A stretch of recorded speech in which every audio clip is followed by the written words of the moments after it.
अगले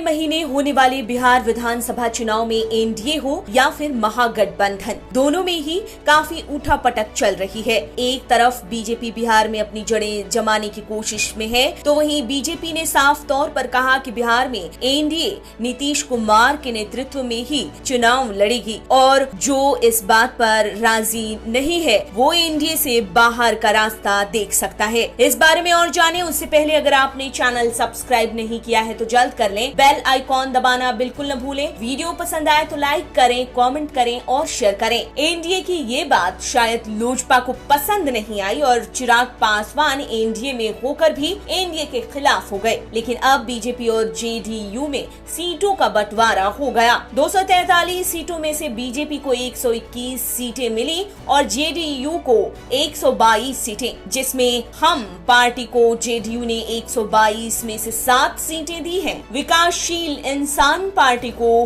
बीजेपी को 11 सीटें देनी पड़ी और अब बीजेपी 110 सीटें पर चुनाव लड़ेगी, जबकि जेडीयू 115 सीटों पर। लेकिन फिर भी नीतीश कुमार खुश नहीं है, जिसका कारण है बिहार में बीजेपी की बढ़ती लोकप्रियता। दरअसल बीजेपी के राष्ट्रीय अध्यक्ष जेपी नड्डा, गृह मंत्री अमित शाह और पीएम नरेंद्र मोदी खुद बीजेपी को प्रमोट कर रहे हैं। एक तरफ बीजेपी की बढ़ती लोकप्रियता तो वहीं दूसरी तरफ लोजपा के चिराग पासवान ने भी नीतीश कुमार की नींदें उड़ा रखी हैं। दरअसल चिराग पासवान लगातार नीतीश कुमार के खिलाफ बयानबाजी कर रहे हैं। वो जेडीयू के सीट से अपने प्रत्याशियों को खड़ा कर रहे हैं, जबकि चिराग पासवान बीजेपी की कार्यनीतियों की सराहना करते हैं और उनके खिलाफ कोई प्रत्याशी खड़ा नहीं कर रहे हैं। बल्कि कई ऐसे बीजेपी नेता हैं जो भले ही बीजेपी में हैं, लेकिन लोजपा की सीट से खड़े हो रहे हैं, जिसके कारण नीतीश कुमार काफी परेशान चल रहे हैं। बिहार की राजनीति में अगर वोट प्रतिशत की बात करें तो 2015 में हुए विधानसभा चुनाव में बीजेपी का वोट प्रतिशत जेडीयू से ज्यादा था और अब ये वोट प्रतिशत और ज्यादा बढ़ गया है। ऐसे में ये कहा जा सकता है कि लोजपा इस बार जेडीयू का समीकरण